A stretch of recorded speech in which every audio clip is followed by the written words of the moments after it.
Hello all, a very good morning. Welcome to Faculty Development Program on Data Science.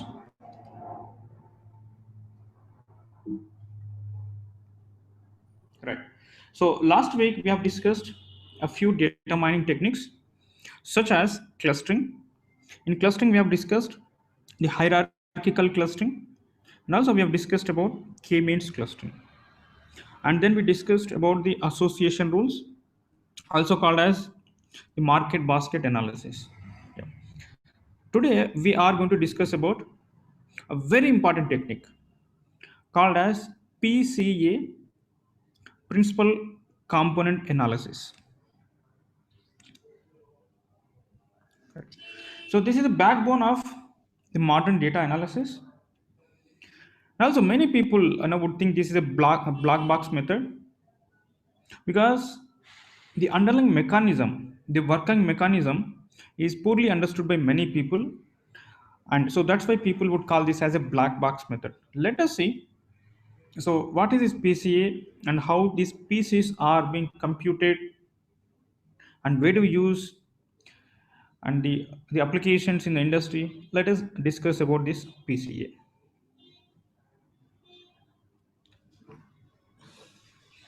Let's say, for example, I have a data set.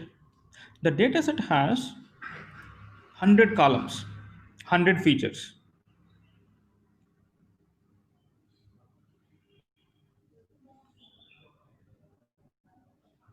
Okay.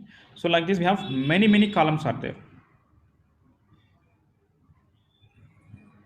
So each column is a feature, right? A dimension. Okay. So each column is a dimension. So this is a column 1, column 2, so and so, column 100. So if you have many dimensions, many columns, so it would be difficult for us to handle this, a big data set. So when it's a big data set, so higher dimension data. Now if you recall in the multiple linear regression equation, so we had a 4 to 5 variables, 4 to 5 columns in the data set. So for that itself, so we have done many iterations to identify which column is important, which column is not important, all those things. If you have these many columns, so how many iterations we have to do? And also, in order to understand all the dimensions, all these features, so it would take significant amount of time, right? Now, do we have any technique that reduces these dimensions? So what do you mean by dimension? Each column is a dimension. So this I can say this is a dimension 1, this is a dimension 2, like that, dimension 100. Do we have any technique? For example, if I apply this data to some technique, okay, and that technique gives us the columns. So that columns, basically those dimensions are reduced number of dimensions. For example, out of 100, so if I get 15, okay, 15 dimensions, so 15 columns in the new data, that is transformed data, and these 15 dimensions are easy to handle. And also these 15 dimensions, for example, comprises of most of the information what the original data, original dimensions are conveying to us. When I say most of the data, let's say if this 15 dimensions gives me 95% of the information what this original data set is giving to us. That means we are reducing 100 dimensions data to 50 dimensions data, while we are getting 95% of the information. By losing just 5% of information, we are getting rid of 85 number of dimensions. So isn't it great? And what is this technique is? This technique is PCA. The PCA is a technique to reduce the number of dimensions, number of columns. So that's why PCA is also called as dimensionality reduction technique. So why actually, let us understand why companies are collecting these many number of columns. Imagine I want to understand about a customer. Okay, so customer 1. So in order to understand the customer, so I can collect the customer age, If I collect age, I will get some information. So this is one dimension of the customer. If I want to know more about the customer, what I can collect? Qualification. This gives me additional information about the customer, the information or the educational status. So with this, we can also get a complete conclusion that what is the socio-economic status. Then directly we can collect one more parameter, that is salary. As I include one more dimensions like this, I'm going to get more and more information about the customers or the rows that we are collecting. So that is why companies are collecting the data in order to get more and more information about that customers. If you have more and more dimensions, so it will be easy for us to estimate the behaviors of these customers or the products or whatever the rows that we have. That is why the companies are collecting more and more dimensions, and these dimensions, as the dimensions are increases, so this is basically difficult job for the data scientists. So there is saying called curse of dimensionality. Means if you have more and more dimensions, it would be challenging task to handle all these features, to understand the data set and all those things, right? Now this is where actually the PCA comes into picture. Now, on this data, if I apply PCA, so I can reduce the number of dimensions while preserving most of the information what this original data is conveying to us. So that is what the PCA, reduce the number of columns. And also, when you reduce the number of dimensions like this, it will be easy for us or for the other algorithms. Let's say, for example, we are building linear regression or we are building clustering. Okay, clustering. So where you have 100 columns, the computational resources you need more if you have to process these 100 columns, wherein if you have less number of columns, you don't require so that much computational resources. That means there would be computational advantage for other algorithms when you use PCA, and the output of PCA will feed it to the algorithms. Let's say I have a data set here. So on this data set, I would apply PCA, okay, and output of PCA I'll send it to the clustering, so that the advantage would be there much faster. We will get the output faster in comparison to if you use original data. Also, you can send this to algorithms, machine learning algorithms. So that means the PCA would also be used as the computational advantage for other algorithms. So that is other usefulness. Then visualize the high dimensional data in 2 dimensions or 3 dimensions. For example, this is my data set. Let's say 100 columns are there. Can we visualize all the dimensions at a time? No, so that is not possible. Right? So if you have 100 dimensions, if you want to visualize 100 dimensions, so that is not possible. So only till 3 dimensions it is possible to visualize. Okay, so axis wise I was talking about. So if you have more and more dimensions beyond 3 dimensions, it would not possible to visualize the data. And what is the way? I want to visualize the entire data set. What we can do is we can apply PCA on this data. Okay, we can reduce these dimensions to 2 dimensions or 3 dimensions, and I can use these 2 dimensions to visualize the data or 3 dimensions.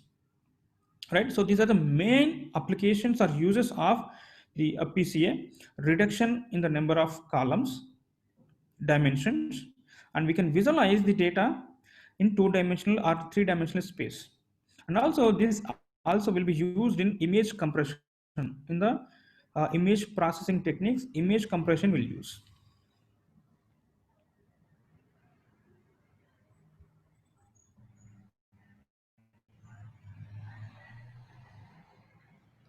Right.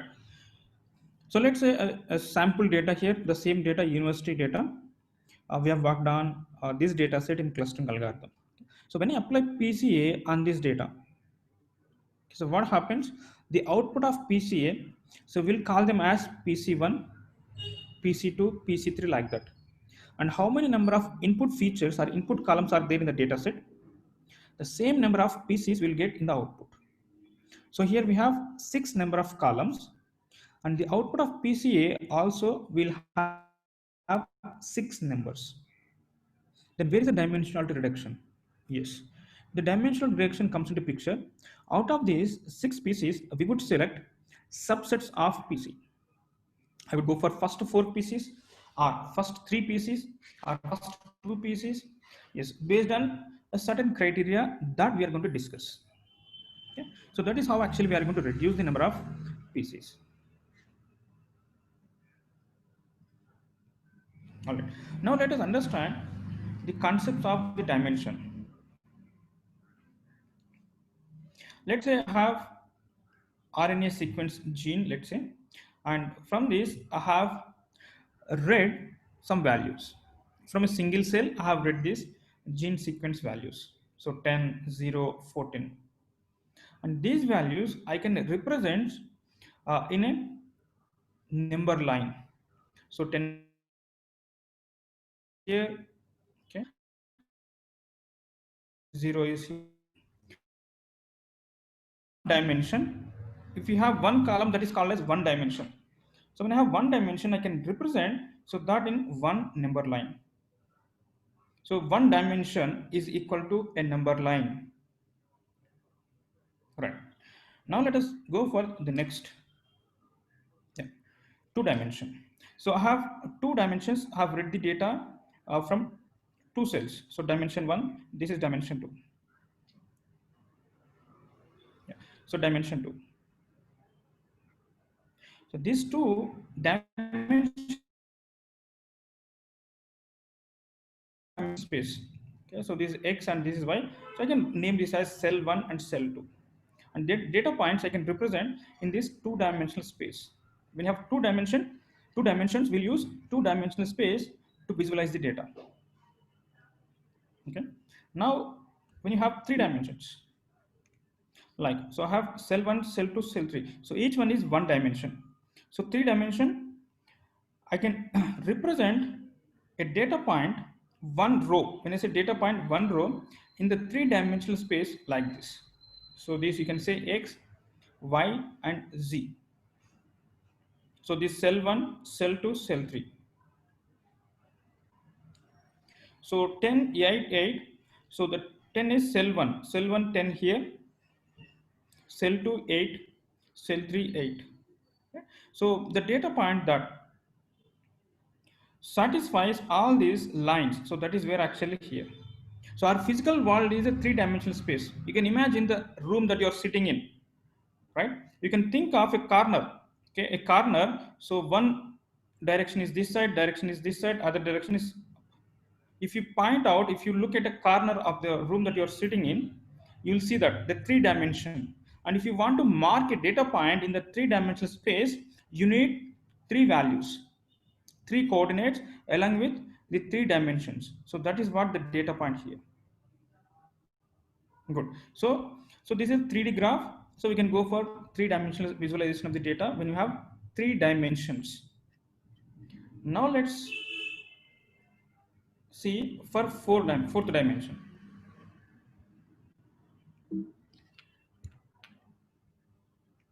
Right. So if you have one cell information, 1 dimension, we can go for a number line, that is 1D graph. 2 cells, 2D graph, the normal XY graph. So 2-dimensional space. 3 cells, I can go for 3D graph. When you have 4 cells, how do we visualize the data? No, we cannot draw that.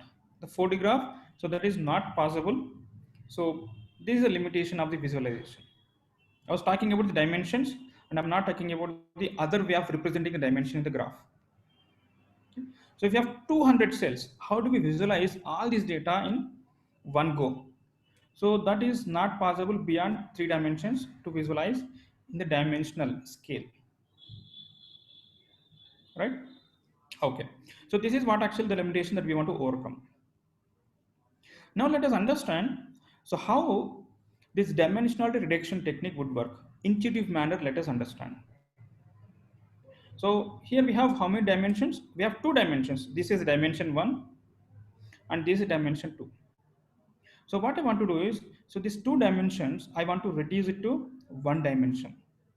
Okay. So that's how we can say that the dimensionality reduction so has been achieved. That means I want to represent these 2 cells information into 1 column, 1 cell or 1 column. So what we do is, so this scatter plot just have a line like this, for example, with this 2-dimensional data. What we do is just think of pushing these data points onto this line. So that is called as a projections. But so just think of, just we are pushing these data points onto this line like this, onto this line. Now all the data points are like this.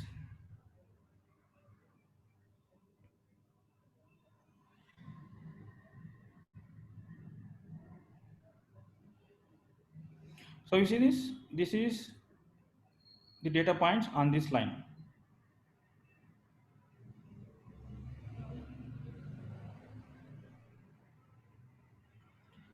So this is x-axis, okay, and this is y-axis. Now what I do is, I'll rotate this axis to horizontal to x-axis, okay.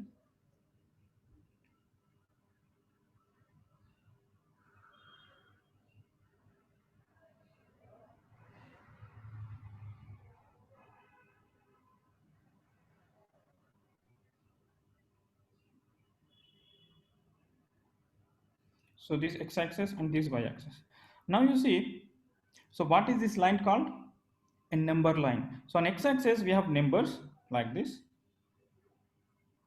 numbers, and y-axis we have numbers. But what is the variation along with the y-axis? That is minimal, very minimal. And here, so I can rotate this axis like this, and this is nothing but a number line. What is a number line? Number line is 1 dimension. Number line is 1 dimension. So now I don't need this axis to represent this data. Just I need this number line so that I can recognize what value is this, what value is this, like that. So just get rid of this one axis and I'll just go with one axis. Now the 2 dimensions are the 2 columns data. Simply I can represent this 1 column, 1 dimension. Now you can see, so how we have achieved the dimensionality reduction. That means we have got rid of 1 dimension, so which is not useful for us. That is kind of a redundant dimension. And I can represent this entire data in a numerical scale. So numerical scale is, a number line is 1 dimension. So what PCA does is, PCA finds out the redundant dimension in the data. So when you say redundant dimension, if the correlation between the 2 dimensions x and y, for example, the correlation between 2 dimensions is very high. When I say very high, so that is what basically the redundant means. That means whatever the information that is conveying by one variable, more or less same amount of information is being conveyed by other variable. And why do we have to have 2 variables then? We can get rid of that other variable, right? So this is underlying theme or concept of PCA. It finds out the redundant, the feature or the dimension, and it get rid of that, the redundant dimension, and will have the new axis and new values and a new number line system. And now this is our new data. We'll do analysis on this data. Okay.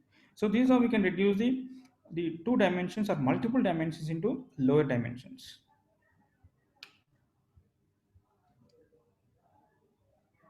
Right.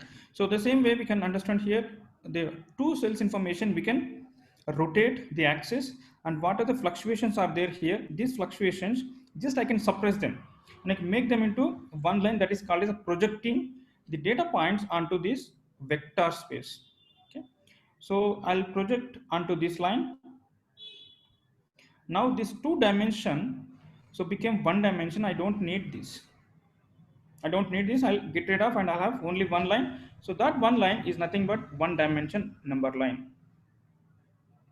And here, so how much information we are losing? The information that we are losing here is the variation, the projection that we are doing, right? Whatever the variation is there, and we are projecting the points on this line, so that variation we are losing.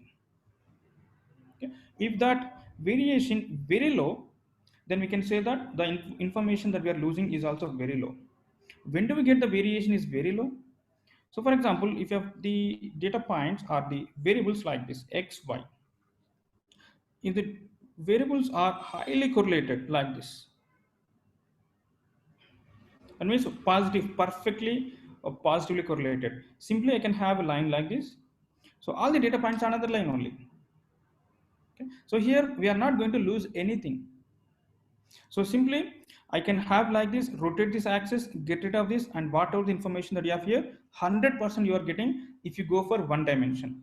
And when do you get, when you say that this PCA is not that useful, if the variables are already orthogonal, that means there is no correlation between the variables.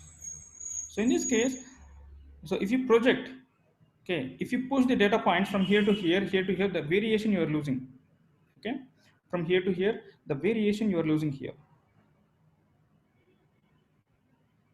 In this case, the PCA is not a fruitful technique, because so here not you are not going to gain much.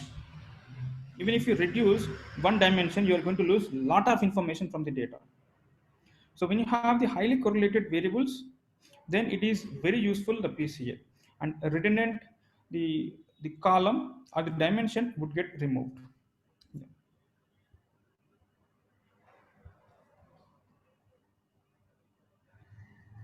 So one more motivative example.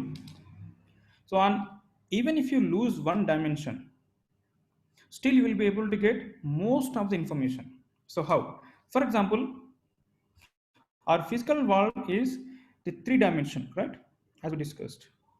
Now there is a park. The park is also 3D, right? So the outside park or a building or a car or whatever it is. So if you take a picture of that park, okay, something is there. So picture of a park. So picture is a photo is 2-dimension. So this is 1 dimension. So this is another dimension, right? Another dimension. That means the 3D world. So we have captured in the 2D image. And if I show this image to you, still you will be able to recognize what is there in this image. It's a park. There are trees and there are humans. Children are playing. All those things, right? So that means even if you get the 3D world into 2D image, still we are able to recognize the things. That means we are not losing much information. Right? That means even if you get rid of some of the features, some of the dimensions from the original data, still we'll be able to understand what is that data all about, and we are not going to lose much information from the data, that is transform the data.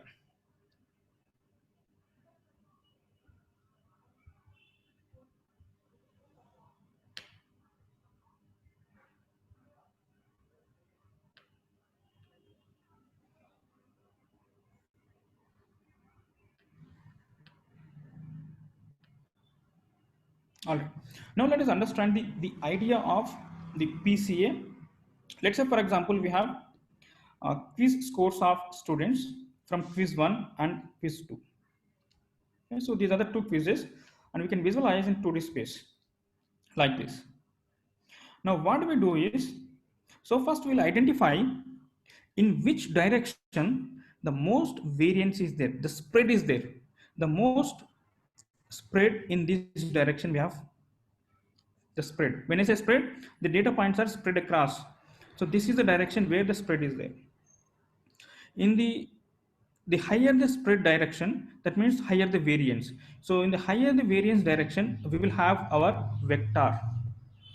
So this is a line. So we'll have one line, okay? And all the data points would be projected onto this line.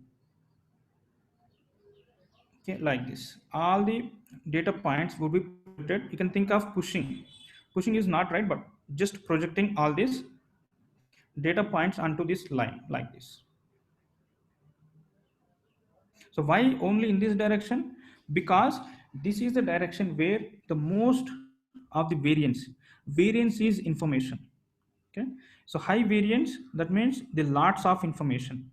So that is the idea. In which direction we have more variance, so in that direction we will have our new axis, that is the PC1. That's a PC1.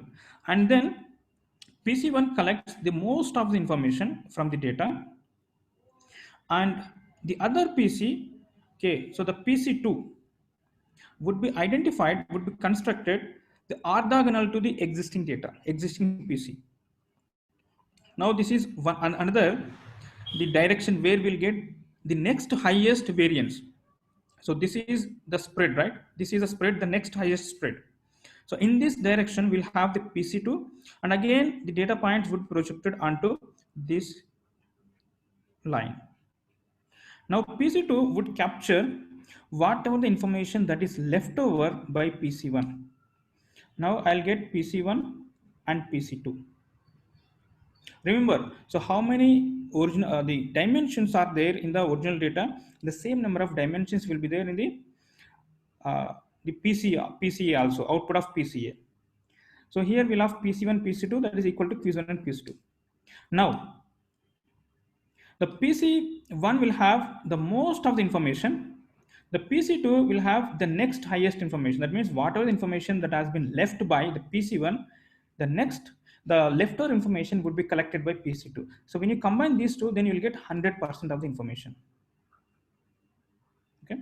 Now let us visualize this in a website.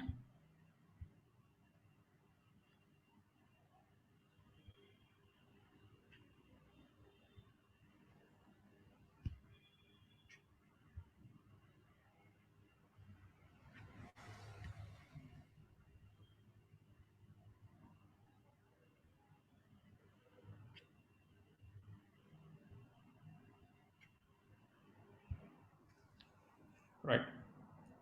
Let's say this is my original data. Okay, so X, Y, and these are the data points. So when I apply PCA on this, what happens? So I'll get two PCs. So corresponding to how many number of dimensions are there, those many number of the dimensions will get as part of output of PCA. Now this is my PCA, and this is a variance. Okay, this is a variance, a spread of the X data, X dimension and Y dimension is spread like this. When I apply PCA on this, I'll get the PC1 will have highest spread, highest variance.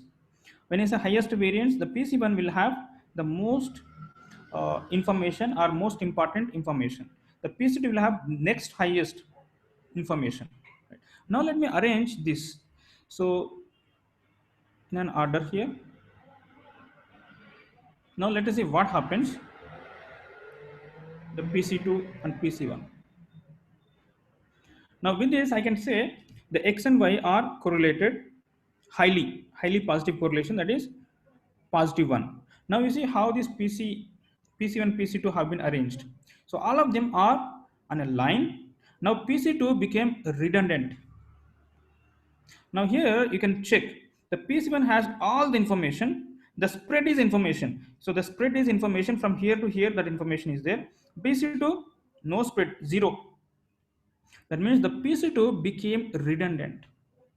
So to represent this data, I don't need two columns. I need only one line. This is number line, that is one dimension. So that is what actually the PC1 has this much from here till here. We have the variance, and this variance gives us the 100% information of whatever this data conveys in the two-dimensional space.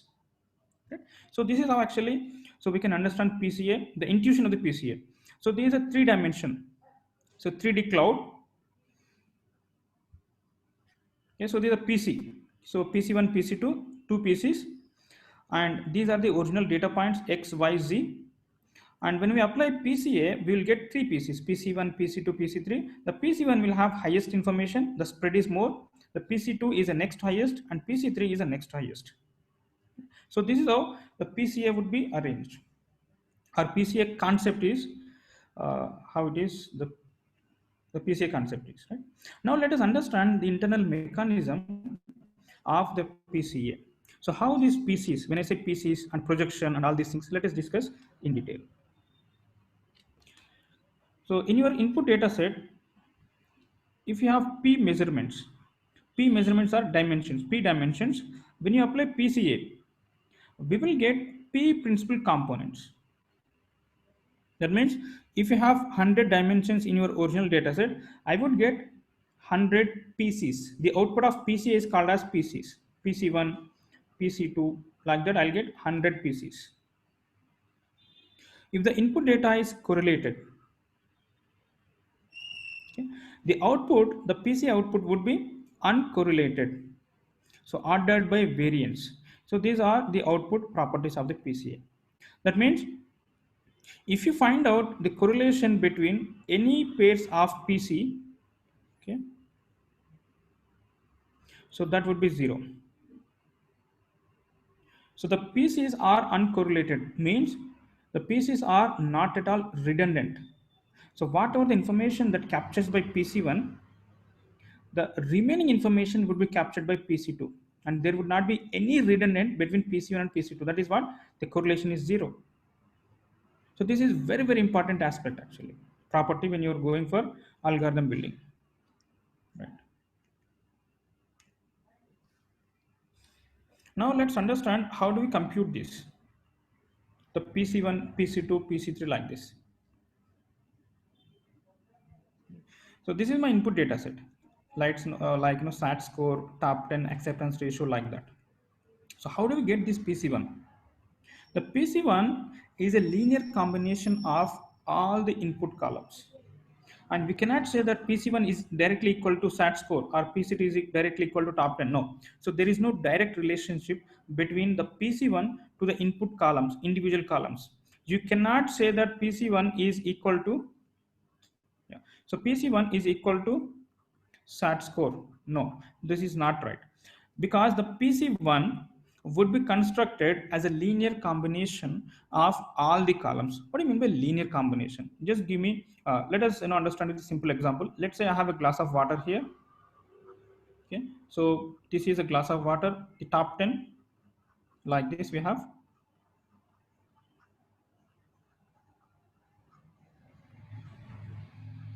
So these, just imagine that these each column is a glass of water that we have. Now PCA is also a glass of water. Okay. Now how we are filling this PC1, this glass? What we are doing is we are taking some portion from this glass, some portion from this glass, this glass, this glass, then we are pouring into this. Of course, after multiplying, after mixing with some other ingredients. Okay, so those are called as weights. We'll come to that. So what we are trying to do, so we are taking some portion of the water from this glass, this glass, this glass, all the glasses, pour into this, fill it. So this is called as PC1. Now can you tell me this glass of water is belongs to which of the independent variables here, or which of the variables here? No, it is not related to any of these glasses. It is combination of all these glasses. Similarly, PC2 also, this will be little small in comparison to the first glass. So here also we'll have all the glasses, mix of all these glasses water will pour here. Similarly, PC3 also. So like that, all the PC3, PC4, PC5, PC6 will have the combination of the input parameters. So that is basically called as linear combination. So this is the formula. PCI would be computed AI1 X1. X1 is SAT score plus AI2 X2. X2 is top 10. So like that, so we will consider all these input columns, we will multiply with weights AI1, AI2, AI3, then I'll get this column. Similarly, I would take all the input data set, multiply with the weights, then I'll get this column. So this column, this column. So it is very important that the PC1 is not related to any of the input columns. It is linear combination of all the input columns.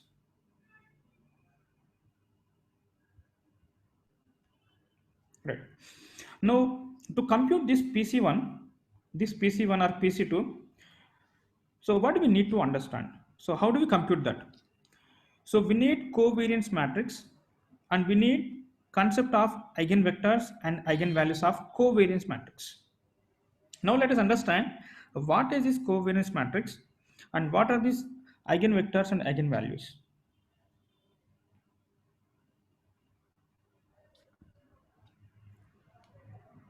So we know what is a variance, right? Variance we can compute using this formula. Let me rewrite this. Let me expand this. So xi minus x bar. So I can write xi minus x bar, right? So this is what actually the variance is, n minus 1. So that is sigma square. Let me do one thing. So I'll replace one term with another variable. Okay? So that is equal to sigma xi minus x bar yi minus y bar by n minus 1. I have not changed anything except in place of this variable, I have replaced this term with another variable. So this is called as covariance. Covariance means how these two variables are varying. Are they going in the same direction or are they going in opposite direction? Right. So this is what actually covariance means.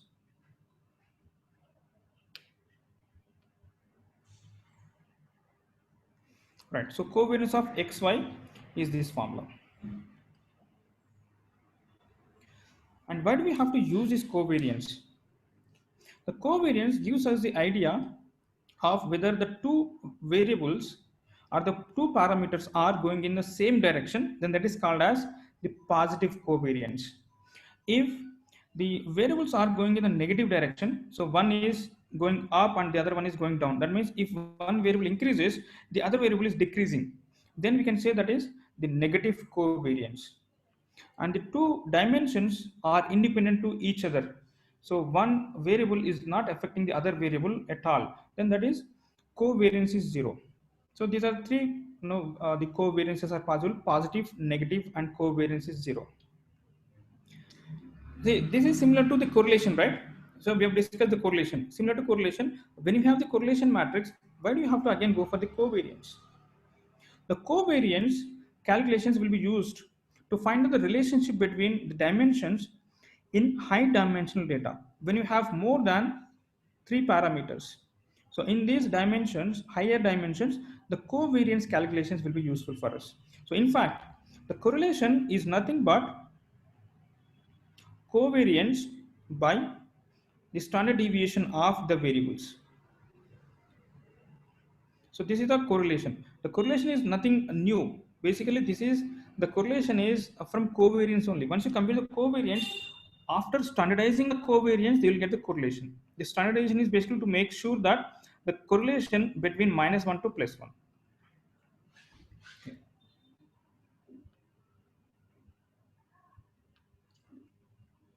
All right. So the covariance matrix, whatever the data set that we have, let's say for example, this is my data set, the university data set. So this university data set, so I will find out the covariance matrix for this university data set. So for this covariance matrix, I will find out eigenvalues and eigenvectors. And these eigenvectors are the weights, and this we will multiply with this data set. Then that is called as the transformation. Okay, so transformation of the data, and that gives us the PC values. So let us discuss about that. First, let us understand these eigenvalues and eigenvectors, the properties of them, then we'll get into the calculations. So the eigenvalue problem is this. Okay, A into B is equal to lambda into B. Means, so this is A is a square matrix. When you use the square matrix to transform a vector, so vector, this is a vector. So these are the multiplying. When I say multiplying, that is what the transformation means. When I apply transformation of this vector using a square matrix, the resultant vector is same but a scaled version of this. So in this case, A is the M by M matrix and V is a vector, non-zero vector, and this is a scalar. Now in this case, this is called as eigenvector, this is eigenvalue. That is again same eigenvector. For example, let me take an example here. So I have a square matrix. So this is a square matrix, and when I apply transformation using this square matrix on this vector, the resultant vector is 12, 8. The 12, 8 is nothing but it's a multiple of the same vector. So I can take out 4 as a common, and again I can get this 3, 2. That means A, V, lambda is here 4, V is again the same value of this. So what is happening here? See, for any matrix, so or any vector, for example, let me take a vector 3, 2. Okay, so on this two dimensional space I can represent like this: 2, let's say x-axis 3, this is 4, so this is, okay, take as 2 and 3, 4, like this, for example. Now this 3, 2 I can mention like this: so x is 3, so y is 2 here.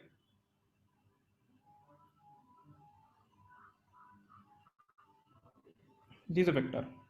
Okay, now this vector, if I transform using this matrix, so generally what happens, the vector dimension would change. Generally the vector's dimension would change when I say the dimensions are like this, or it goes like this, or it might go inverse like that. Now there are some special vectors like this. If we multiply, if we transform using these matrix, the direction would not change, but it would scale up like this. The direction won't change, it scales up in the same direction. In the same direction it scales up. So how much it is? So in this case it is 4 units. The 4 units is scales up. So this is 12 by 8, and this is 3 by 2, but in the same direction the vector has been extended, and these special vectors are called as eigenvectors. The vectors which does not change the direction when you transform using a square matrix. So this vector is called as eigenvector for this matrix, and this value, how much it is scaled up, so that value is called as eigenvalue for this matrix. And these eigenvectors and eigenvalues have some special properties. So one of these special properties, the direction would not change. This is very, very important. Now we were talking about the direction of the high variance, right? So in the data set like this, so this is my xy dimension. So this is where actually we'll get the higher the variance. But how do we know that? So visually we can say that, but how mathematically we can say that? So we are hitting that the higher variance dimension, the direction. So this, the vector, the eigenvector gives us that idea in which direction we have the higher variance. So this is the direction we have the higher variance, and this is what actual direction. The eigenvector direction we will capture in the direction we have higher variance. So that is first eigenvector, and we'll have next eigenvector. So that is this direction. Eigenvectors for a square matrix would be perpendicular to each other. Okay, dot product would be, so the perpendicular to each other. Right? So that means, so the degrees would be 90 degrees between these two, the eigenvectors. And based on this, we will identify the two directions or two dimensions in which the higher variance, and the first eigenvector would capture most of the information, the second eigenvector will capture the next highest information, right? So in our scenario, in our problem, so we have the data set, right? University data set, let's say. So university data set will find out the covariance matrix. So that covariance matrix is this. The covariance matrix will be always symmetrical, square basically. Square is m by m. Okay, and this covariance matrix is A, and for this matrix we'll find out eigenvectors, and that eigenvectors, when we multiply this, we'll have the eigenvalues and eigenvector.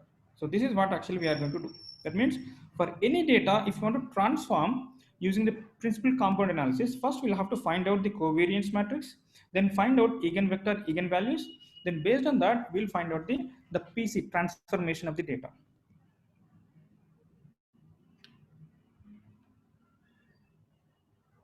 Right, now let us understand with some example whatever we discussed so far, and let us apply all the PC, the eigenvector, eigenvalues, and how do we multiply them, all those things we are going to understand using this university dataset.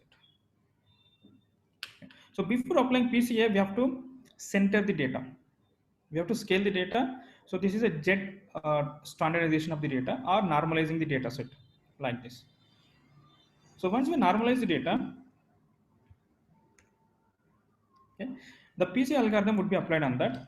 So when it's a PC algorithm, so we would find out eigenvectors. These are the eigenvectors, also called as principal components. And this is my original data. This original data, we will multiply matrix multiplication with this principal component eigenvectors. So the first row, first column, that is 0.40 into minus 0.45, so plus 0.64 into negative 0.42. So when you multiply that, you'll get this value. This is the transformed data. So like that, next row, first column, you'll get this value. So like that, I'll go ahead and multiply. So all these rows and all these columns, I'll get, these are the PCs, the PC1, PC2, PC3, like that. So all the 6 PCs I'll get. And this is what the transformed data. Okay. Now, we have total 6 PCs and we have got 6 PCs, 6 input data columns, and we have 6 PCs. So how do we reduce the dimensions? The reduction in dimensions based on the variance. So how much variance the first PC is conveying to us? When I say variance, this is directly related to information. So that means if I consider only the first PC, the score, then I'm going to get 76.8% of the original information. Meaning this single column alone is conveying 76% of the information of the entire data set is conveying to us. If I consider the first two pieces, 90%, 89.9, almost 90%, just go ahead with these two pieces, first two columns, you are going to get 90% of the information. And if you go with first three pieces, you are going to get 95% of the information. That means you are reducing the dimensionality by 50% from 6 to 3. Okay, you are going to get 95% of the information. That means with the loss of 5%, you are reducing 50% of the dimension. So this is a great thing, right? Isn't it great? Right.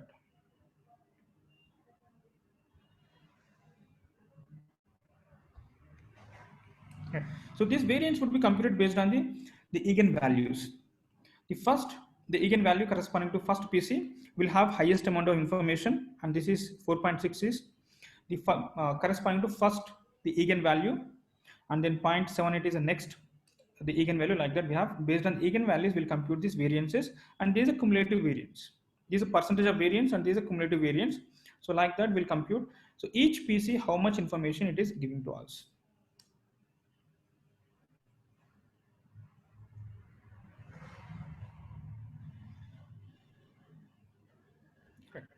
So the goal of this, the PCA, as we discussed, it reduces the number of the columns or number of dimensions based on the variance. So how much percentage of variance you need or how much percentage of information you need. Based on that, you can choose how many number of PCs you want to have. You want to have 95% information, then go for first 3 pieces. Okay. If you consider all 6 pieces, how much information you're going to get? 100%. Right? That means, so all the data, whatever the data that you have, so all the data you are going to get. Even if you go for first 4 pieces, so 97.4, almost 97.5 information you are going to get. Right? So the remaining, so 3%, 2.5%, you can think of, even if the data is not clean, at times we'll remove the data points, the rows, in the name of data treatment or missing value treatment, all those things. We would remove so a few data points. Okay, so that is as good as that. So when you're removing the data points, there also you're losing information. But here, the 97.5% information you are getting with 4 dimensions, you can get rid of these 2 dimensions. Then the application of the PC as we discussed is, used for the visualization. Right? What I will do is, so I'll take the first two pieces from the data set. So whatever the PCs that we have got, the PC1, PC2, okay, like this, PC6, I'll take first two pieces because the first two pieces contains the most of the information, that is 85 or 89% of the information. Okay, the first two pieces. So I'll take these two pieces, I'll use scatter plot and I'll visualize this. This also gives us patterns from the data. Which are the universities are close? Okay, which are the universities are too far? Like John Hopkins and Caltech, CMU. These are the different kinds of universities. And here you can see Harvard, MIT, Yale, Princeton, okay, Columbia. These are all Stanford. So these are all the similar kind of behavior of the universities. Same grade, you can say. That means we can identify the patterns also from the data set. Because of this reason, we would use in every machine learning algorithm project, data science project, the PCA would be used as part of EDA technique, exploratory data analysis technique. We will use this. Okay.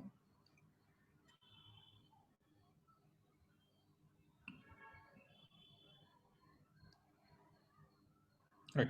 Now let us see how do we implement this PCA using the tool.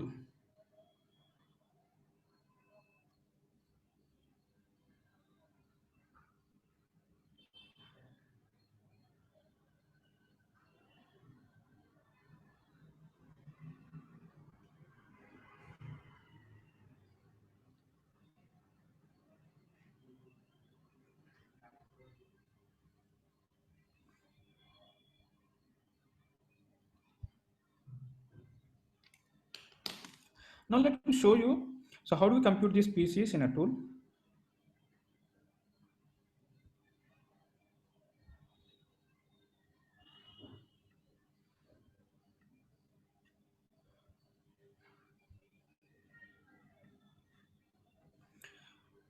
So I'll load the data set, the university's data set.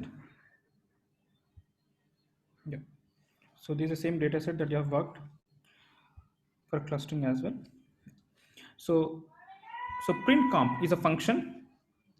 So before that, we have to scale the data. The scaling of the data, so on 2 to 7, that is first column is the text data, university name. I'll discard, ignore this first column from second column to seventh column. That is what 2 to 7 means.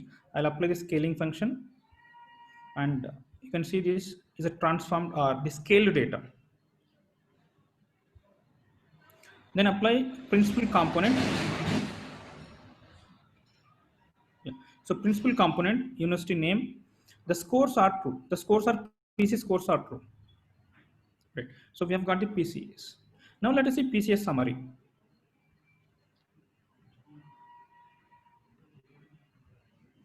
So it gives us the importance of each PC. Like the first PC component 1, the cumulative proportion is 76%.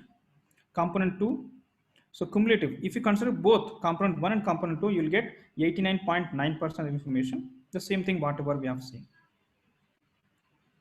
Now let us see the PC scores here.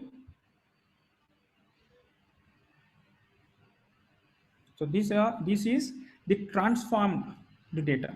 So this the first component 1, component 2, component 3. So this is 0.98. So this is what actually we have seen how we have computed. So this we have computed the multiplication of the matrix, multiplication of the scaled data with the eigenvectors. So this is the first value. So similarly, we'll get this second, third, like that. And this is your new data. You forget about your old data, the university data, and this is your new data, and this will use for the further analysis.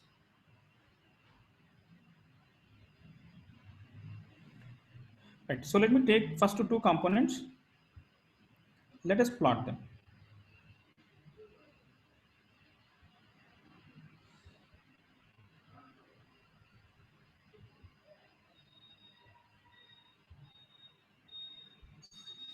Right. So this is a component 1, component 2, and these are the universities, the index, the row numbers of the universities, and these are a different behavior of the universities, different behavior, in the sense which is not similar to these universities, be it in SAT score or be it in top 10 or whatever it is.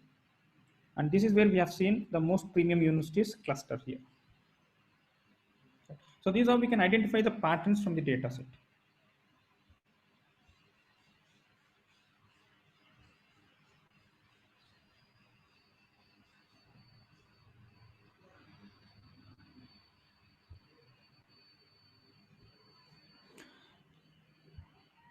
So this is the university data, and this only we have applied after scaling the data.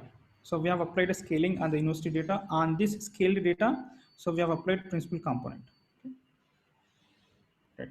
Now let us see the step-by-step approach. So this is a function. Okay. So direct method you can apply, you will get the PCA. But let us understand the step-by-step method. How do we get these PCAs, okay, on the same data set?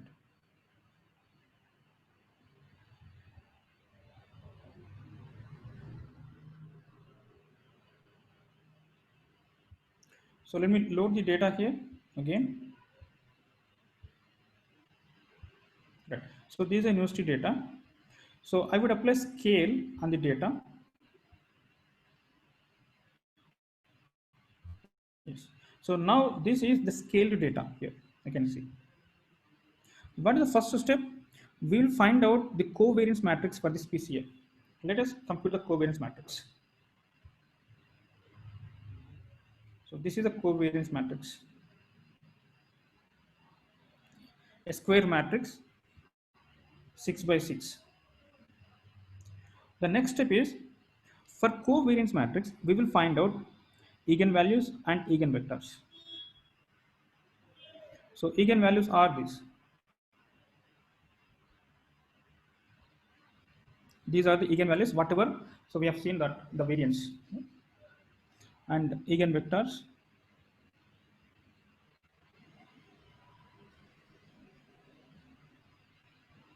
So these are the eigenvectors. So these are SAT.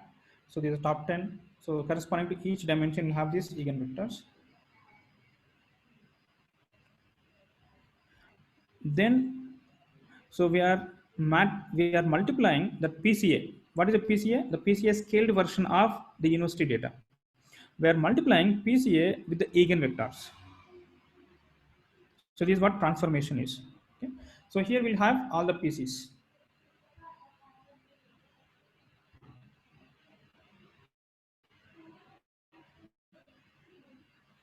Right. So these are the values. So 0.98, 2.76. So these are the transformed data into PCs. Then based on the variance, so we'll choose how many number of PCs we wanted.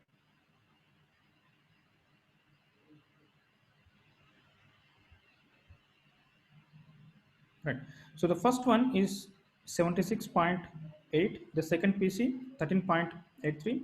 Then the cumulative is 89. If I go for first two, 89, first three, 94, like that. These are the variance values, or the information content is available in various species.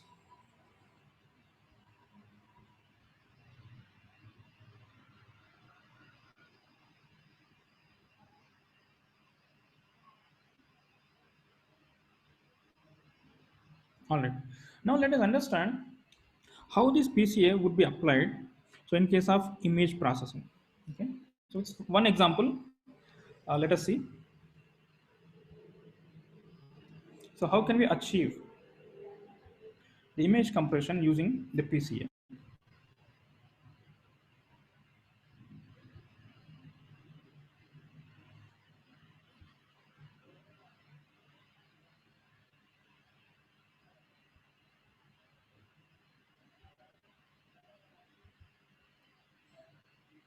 Yeah. So we are going to apply the PCA on this image. And what is the objective? The objective here is, we are going to reduce the number of dimensions of this image. What do you mean by dimension of this image? So if you okay, if you see this image is nothing but a bunch of numbers. Okay, like this image, I can break it down like this: rows, rows and columns.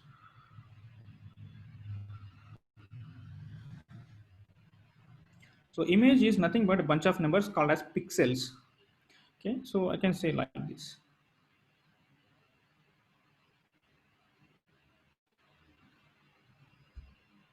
means, so here also we have columns, right? So these are column 1, column 2, column 3, okay, column 4, like this. And these cells will be filled with the numbers from 0 to 255. These are called as pixel values. So this value could be, let's say, so 50 or 1.2, like this. So from 0 to 255 values will fill. So then we'll get this image. So in case of grayscale, the black and white will have only one layer. In case of color image, like this, so we'll have three basic colors. Those three basic colors are R, G, B: red, green, blue. So for each color, we'll have a grid like this. See, even if you see the laptop screen, what is this? We'll have pixels, right? The more number of pixels if you put in a small screen, that is called high definition, high quality image. More and more pixel values are there.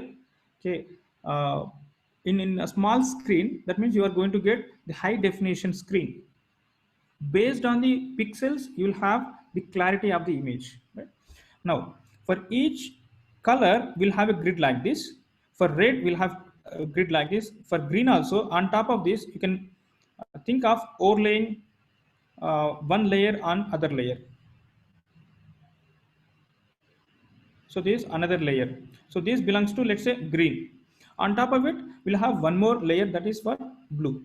When you mix, so these three colors in appropriate proportions, then we'll get these colors. So this is what actually the image means. Now the underlying structure here is also, this image will also have the columns and rows. Okay.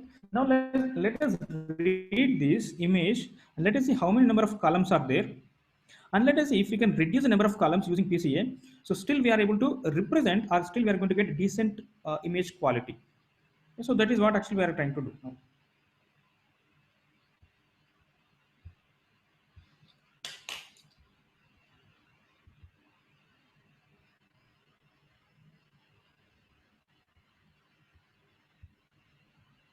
So these are the packages we need, and load the image.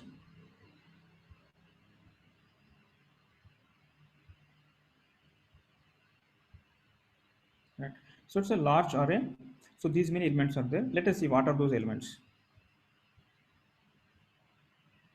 So number of columns in this cat image.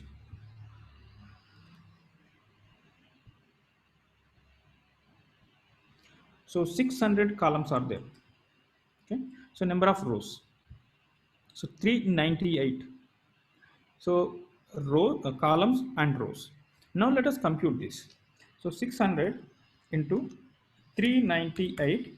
So this is for one color. These many pixel values are there for one color. So how many such colors are there? The basic colors, three colors. Now into 3. So these many pixel values are there. This is same as that. Okay. So 7,16,400. The values are there. The pixel values are there. So from that, from the cat image, so I want to extract the red color grid. All the pixel values related to red color. Let me do that. RGB. So let us see what is there in red.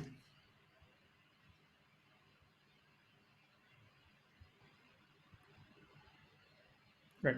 So this is a red color grid. So this is first column, first row. The value is 0.360. Second column, first row. The value is 0.364. Like that. So we have the pixel values for the red color image. Now I would apply PCA on individual components, individual colors. Then I'll combine them. Then I'll So I'll combine them, all these PCA components, into one image so that I can reconstruct the image. So here, these are the PC components, 200, 200. So let us reduce it to 50 components. So originally we had 600 columns, right? Now I'm going to represent that 600 columns into 50 columns. Let us see.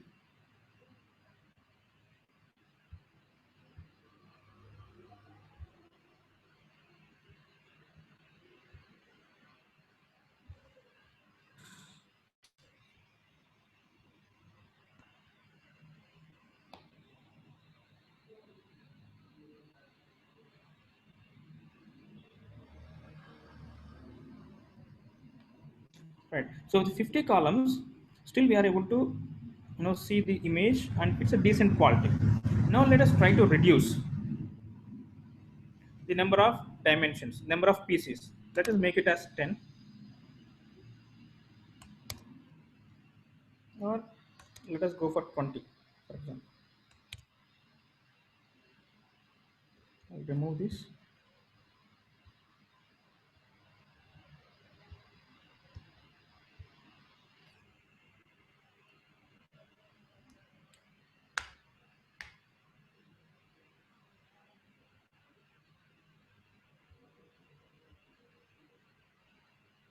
Right. So now you can see here. So with the 20 dimensions or 20 pieces, so the quality of the image reduced.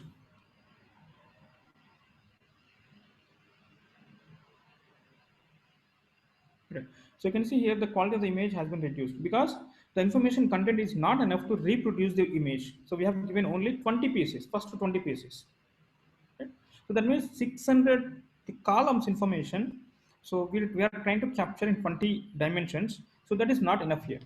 So if I go with 50 as we have done, then that is fine.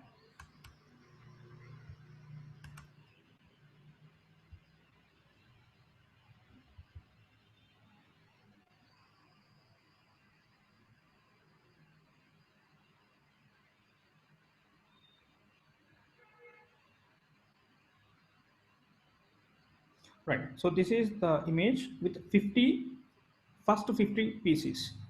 Still, we are able to get a decent quality image even though you have reduced 550 dimensions from the image. So those are the redundant dimensions. You don't need actually. So these are the image compression would happen using the PCA. So also there is one more technique in similar to this SVD, singular value decomposition, and these techniques will be used heavily in the image processing and image compression. And if you see the WhatsApp, so when you send the image through WhatsApp, the compression would happen. Similar kind of techniques will be used for this, the image compression. Yeah. All right. So let us take a break, a 5 minutes break, and after that we are going to discuss the basics of machine learning. So till now we have completed the unsupervised learning techniques, and now we are going to discuss about the supervised learning techniques. So today we are going to have the basics of supervised machine learning algorithms. Okay. Yeah. So let us take a break, a 5 minutes break.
All right. So let's continue our discussion. A few questions. I will take those things. Right. Highest information PC. So corresponding to highest the eigenvalue. That's right. So when there are multiple images, yes. So we have to apply one by one.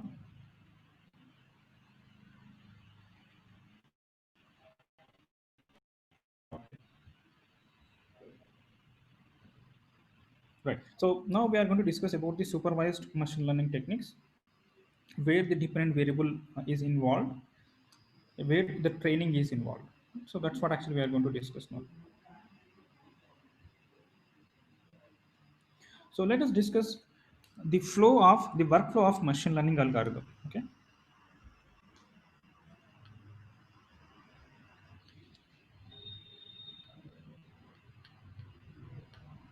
Right. So in companies, the companies runs on processes, right? So we'll have HR process, we'll have sales process, marketing process, production process, coding, and there are many finance process like this. So here we have HR process, finance, marketing, sales, the production process, so on and so forth. When the department heads they feel that certain process in this HR function is not performing up to the mark, or in the marketing, so there are certain processes are not giving us the highest efficiency. Those processes are working the low efficiency, even for sales also. So when they feel that there are certain problems in the processes, okay, so that is a trigger for the data science project. Okay, excuse me.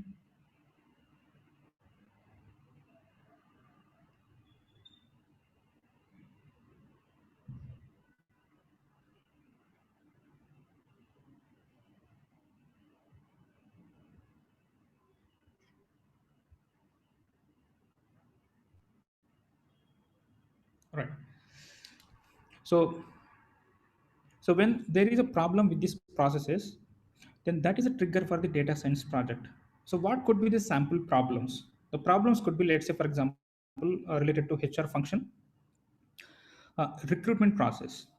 The people who have been offered, so they are accepting the offer letters, but at the time of joining, so they are not turning up, they are not joining. The people are accepting, but they're not joining us. So that's a pain area, because based on their joining date, the projects will be allocated and everything will be ready. If they don't join, again they have to scout for the new resources. The project deadlines have to be pushed to the forward, and all these risks are involved, right? And even again, these guys also need some more time to scout new people, and all these things are there. That is a pain area in the HR function. In the sales function, certain sales regions are performing well, the conversion rate, the clients are coming to you, but certain region they are not at all coming to you. That is another pain area. Again, in the HR function, for example, a lot of people are leaving the company, attrition rate, we don't know why. So these are the problems are associated with these functions. So not only this, the support functions in the production, the core function, right? The core, the process where the products would get built. So there is a lot of the problems will be there. Supply chain management, SCM is another area where we will place the raw material information with these vendors. Can you source the raw material for us? So this is supply chain management. So we need all the vendors to give us the required raw material to produce the required number of products, so that we can withstand with the demand the next month or next month. So all these things are processes in the companies. Now let's say for example, let us go back to the HR, the same example, people are not joining us. Let us take an example. So to solve that problem, we will collect the data around that. First step is data collection.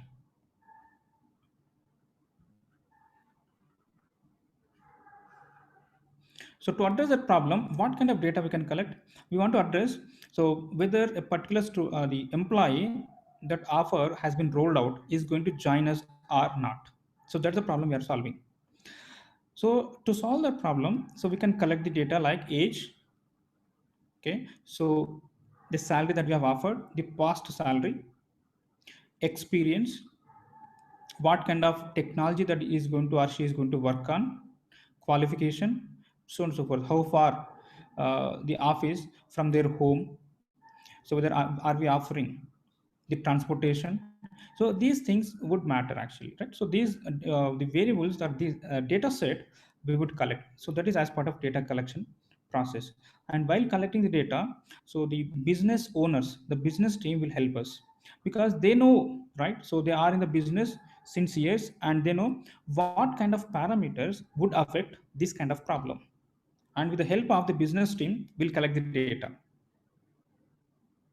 So once we collect the data, then we'll analyze the data, that is EDA, exploratory data analysis. The main purpose of this EDA is to understand the data. What data is trying to tell us? The similarities, contrast, differences, and whatever it is, slice and dice of the data. Right? So as part of this, we would apply.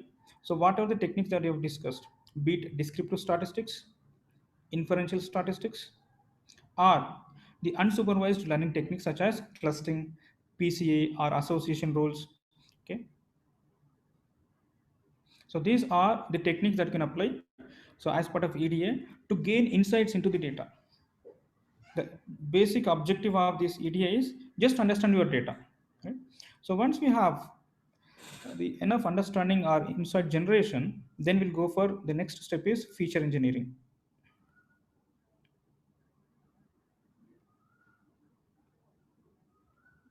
Feature engineering. So as part of this step, what we do is we'll analyze what are the variables that we have collected as part of this data collection plan. And with the understanding of this data, so as part of this EDA, we would come to know that, yeah, so out of 100 variables that we have collected, these 100 variables may not be useful for us. Some of the variables are redundant and can be removed from the data set. And also, while doing this feature engineering, the knowledge from the domain is also very, very important. So when you go for core engineering domains, when you're dealing with machines, when you're dealing with signals, right? So you need that sound knowledge of the core machines. What do you mean by voltage, temperature, and how this affects the performance of the machine, certain machine, or pressure, or so various other parameters will be there. Right? So knowledge of that domain is extremely important. So while collecting and while finalizing the features, right set of features. Right? So for this, actually, again, will depend on the business or technical teams, engineering teams, so that they'll help us identifying the right set of features. That means, so here we are narrowing down the feature set, and also we are going to fabricate new features by make use of the existing features. That means we are going to use these existing features, and we are going to create new features which are more efficient than the raw features in the as it is form. So that is the feature engineering. So then we'll go for model building.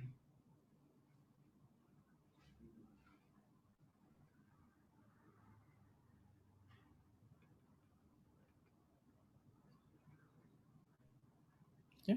So model building. So here we are going to build something like decision tree. Okay. Second, neural network, or whatever we have built, logistic regression. Okay. So that multiple linear regression. So whatever it is, we'll build the model here. So once we build the model, then we'll validate it.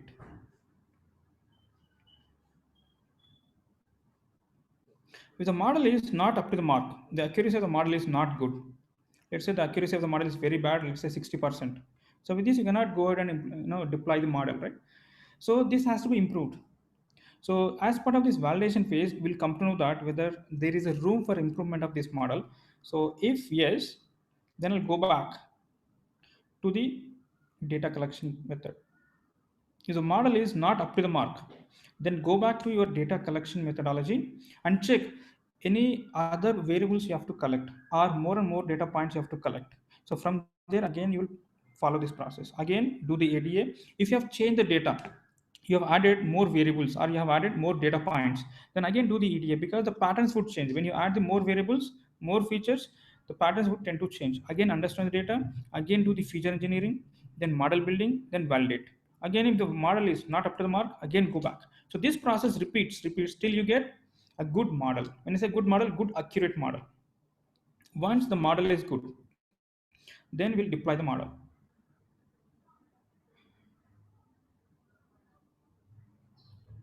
So model deployment. So once the model is deployed, that means we'll give it to the HR department. The HR department, the recruitment, people, the HR, they'll use this. So once they roll out the offer for a new employee, okay, so that employee information they'll capture. So anyway, they'll have the details of age and all those things. So this information will be sent to the model, the deployed model. Then the model would throw out, hey, what is the probability that so this person is going to join? So there is a 90% probability that this person is going to join. You are relaxed, right? So if model says that, so 90% probability that this person is not going to join, that means yes, you'll have a backup plan. You don't wait for this person to turn up. You'll have a backup plan if this person don't turn up. So what is our other plan? Plan B. So that you are going to reduce the risk of not meeting your goals. Right? So this is how, so we can implement the algorithms and we can use the algorithms in the industry, right? And to give you the effort, so how much effort we would spend in each of these phases. So the effort split is like this. Okay, so EDA and feature engineering, so especially these two steps, we would consume 65% to 75% of the total data science project effort. 65 to 75% of effort would be consumed by this EDA and feature engineering, these two steps alone. Now you'd be able to understand how important in a data science project these two steps are, because without understanding of your data, so you cannot build. You can build, but that model may not be good model. Before building any model, we should have a clear understanding of our data set. Okay, so that is very, very important. So that's where we will spend most of the time on this. And this model building, so hardly 15 to 20% effort will spend.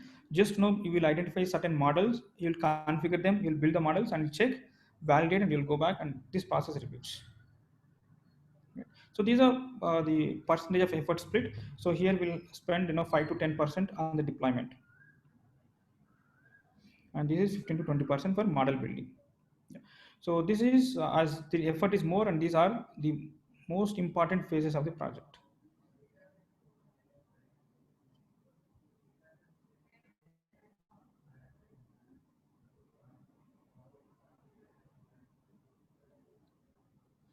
All right.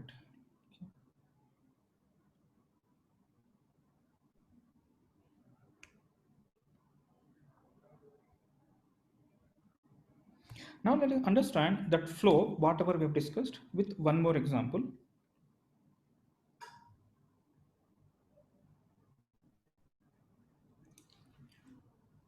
So let's say, for example, we are taking the images of Earth using satellite. Okay, so the satellite takes the images of the Earth, and so once we get the images, what are we doing is, so we will collect those images and we are giving the labels. So when I say labels, based on the content of that image, if that image is related to a sea, okay, we'll say, so this image is sea. And if that image is related to a forest, a lot of trees are there in the image, then I'll say that image is related to forest. Okay, if there are many buildings are there in the image, so then I'll say this is a city or town or whatever it is. Just I want to just classify the entire globe with that information by taking the images. So this part is forest, this part is the humans are living here, this oceans here, barren lands or rocky area, like that I want to classify the entire globe. So for that purpose, I'm taking the images. Now there are certain situations where the images are not clear because of the clouds might be there in the between. Okay, because of some other technical glitch of the satellite, we might not get the clear images. So on that case, so there is a field executive. This guy would physically goes to that GPS location. So this guy would verify what is there on the ground reality, and then this guy would come back. Then we'll attach that label to the image. Okay, so this is what actually the process as is process. So we will get the images and there is a team. Okay, so this team manually verifying all the images and they are labeling. Okay, so this image is forest, this image is city, this image is sea or ocean, like that. So these people are doing that kind of job.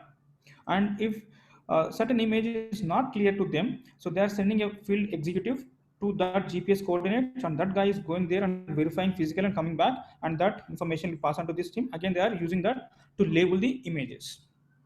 So this is as is process.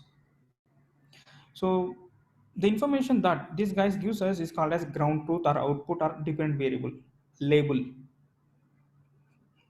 Now let us see how we can automate this process of manually doing this. So currently these people are doing manually, right? I want to eliminate this manual layer of labeling these images. So let us see how we can accomplish this job. So once we get the data, we'll do the feature engineering.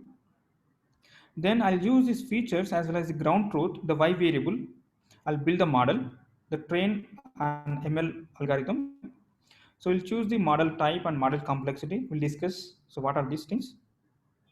Then once I build the model, I'll evaluate, iterate and improve the model.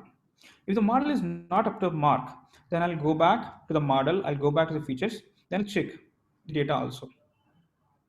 Then again, I'll build the model, I'll go back, iterate and improve the model over a period of time.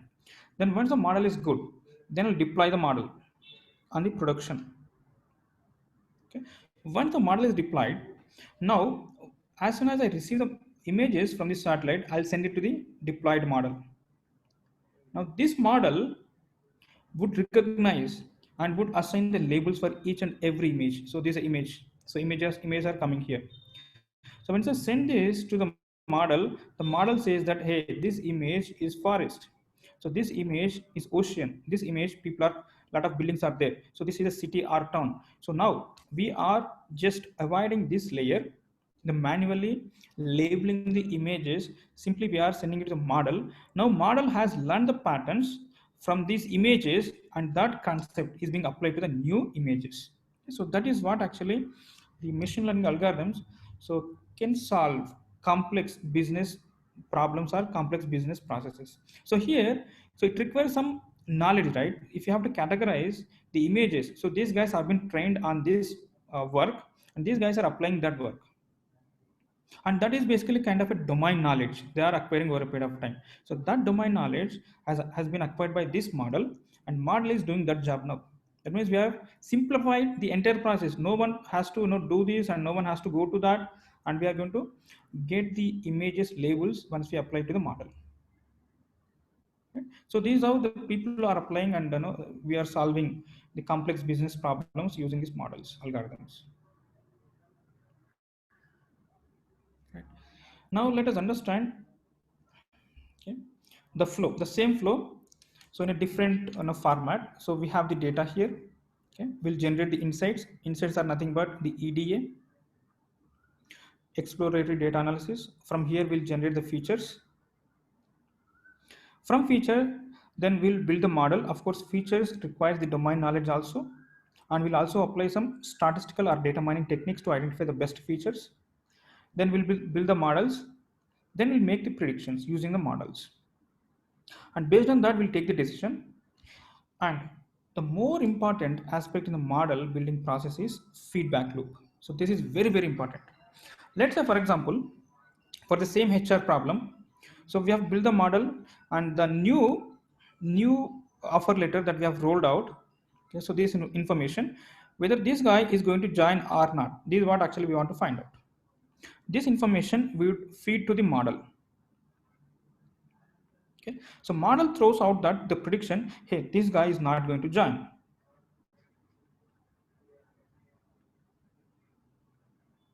Okay, not going to join. Then surprisingly, on the day of joining, this guy has turned up. This guy has joined. Now, whatever the model has predicted, that is wrong. So it's a wrong prediction, right? The model made a mistake. Now that information, again, as a form of feedback, we have to send it to the data. That means I'll take this person's details, okay, and I'll say that, okay, this person has joined. And like that, so if I have hundreds of offer letters that we have rolled out in a month, so all of them I'll test it. So I'll do the predictions. I'll compare with the actual data, whether that person has joined or not joined. Then that actual data I'll send it to the feedback. As a form of feedback, I'll send it to the main data set. Now, so this data set has been updated. So this data again I'll use for the insight generation, feature engineering, then model building, then predictions, and this process again feedback loop. This process goes on over a period of time. And when we do this multiple times, then we are going to get more robust method, more robust model, because the feedback loop we have sent, right? So based on that, the model would correct the patterns, and those new patterns so would be applied for the new data. And this process has to be continued. So it is not that no, once you build the model, that is end of the job. No, in fact, once you build the model, the feedback loop and refresh the model with the latest data, that is where actually you would be spending most of the time. That is called as model maintenance. So in fact, so there is a thumb rule that every 3 months, the model has to be refreshed with the latest data. That means the latest data from the field data has to be collected. Use the data to build the models, refresh the models or update the models every 3 months. Otherwise, your model become obsolete. The model has been built on based on the old patterns, but the field people behavior has been changed. So do you say that 10 years back, okay, how people used to think about the job, the same way the thinking process is there now also? No, the thinking process has been changed. So that is not a sudden change. That is a gradual change. Over a period of time, the change is going to happen. So that is what we are doing. Every 3 months, you collect the data from the field, you feed it to the model. So those changes, the behavioral changes, also the model would be able to capture, and that over a period of time, if you do, our model would be robust model. Right? So there are certain domains, there are certain industries where we'll have to update the model every day, like Sensex, okay, stock prices. So initially we'll build a model, okay, using open price, close price. Based on these parameters, we'll build a model, and this model will be used for the forecast of the tomorrow's price. Okay, again today we have got the data. Okay, so if you don't use today's performance, today's behavior into the model, your model would become obsolete. That means every day data is generated. This data has to be sent to the model, and model has to be refreshed with the latest data, what has happened the last day or today. So that information has to be sent to the model, then model will be updated. Then the next day, so whatever the old data that we have captured, so based on that the model would be performed. So this is where basically every day the model has to be updated in certain domains.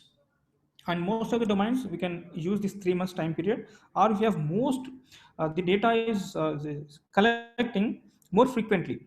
Okay, so then you can think of update the model 2 months, once in 2 months or once in a month, like that. Okay, so meaning the model building process is not a one-time job, it's a continuous process. In fact, after building, after deploying the model only, the data scientist job would increase further. Continuously we have to evaluate, we have to monitor, we have to update the model. Right. Now let's understand the tools landscape. So far we have understood the flow of the machine learning projects. Now let us see what kind of tools will be used at what steps. The data will be available in the databases, the SQL, be it SQL or NoSQL or cloud-based systems. So data would be pulled into the environment, the tools environment, be it R or Python. So once we have the data, then we can use these tools R or Python or Tableau to generate the insights. That means EDA. So when you say EDA, so descriptive statistics, inferential statistics, and supervised learning techniques, or supervised learning techniques, visualizations, whatever it is. Just to understand the data, you can use any of these techniques. Then we'll go for the feature engineering. Again, we'll use R or Python. Then model building. So we'll build the models again using R or Python or PySpark. So these again latest technology. So that is catching up fastly in the data science community. The people are using this PySpark also. If you learn Python, you can implement Python with Spark. In the context of Spark, so that is called as PySpark.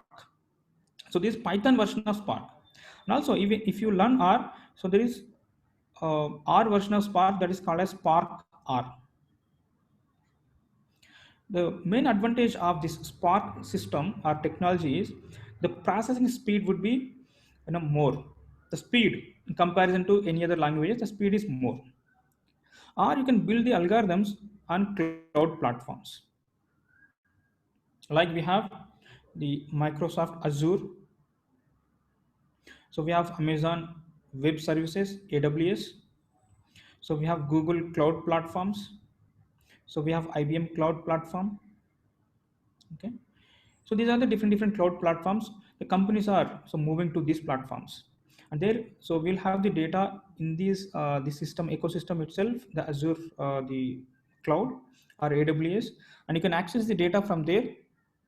Okay, and you can do the insight generation, you can do the feature engineering, and you can build the models, and you can deploy the models there itself.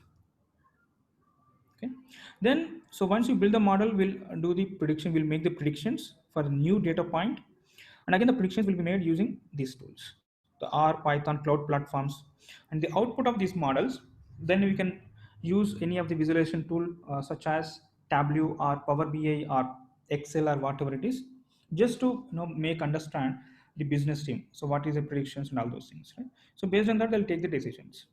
So these are tools landscape.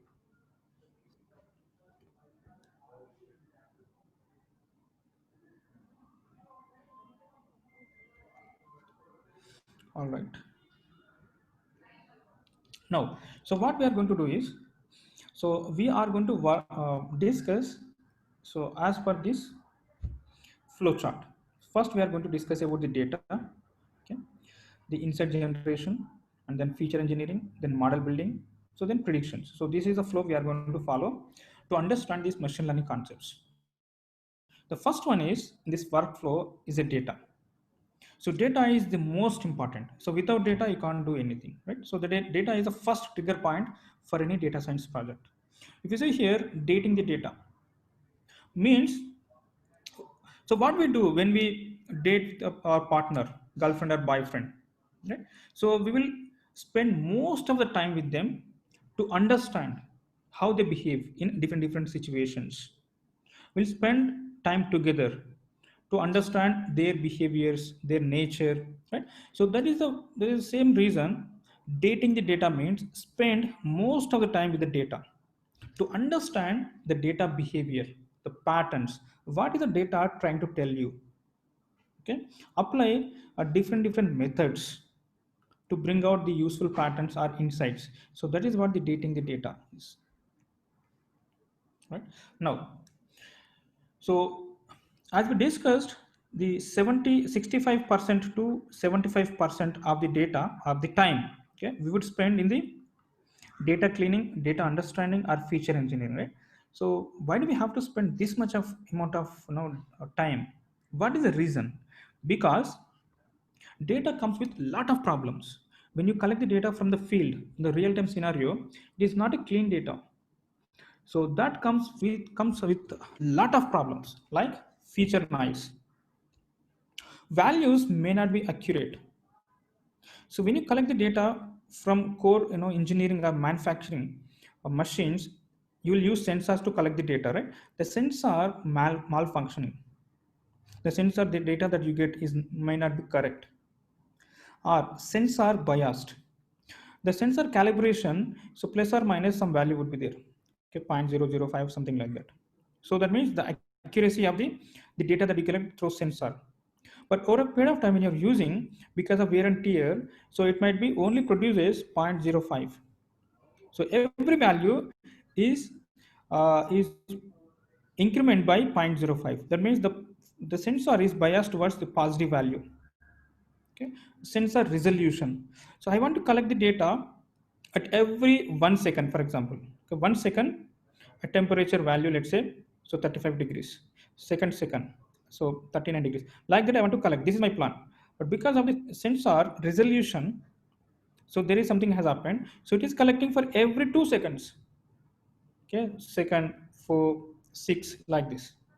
So if I have the data for every 1 second for 60, for 1 minute, I'll have 60 data points. So in this case, I'll have only 30 data points.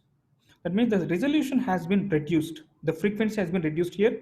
So here, this is what actually I wanted, but because of the sensor resolution has come down because of some problem, the data has been reduced.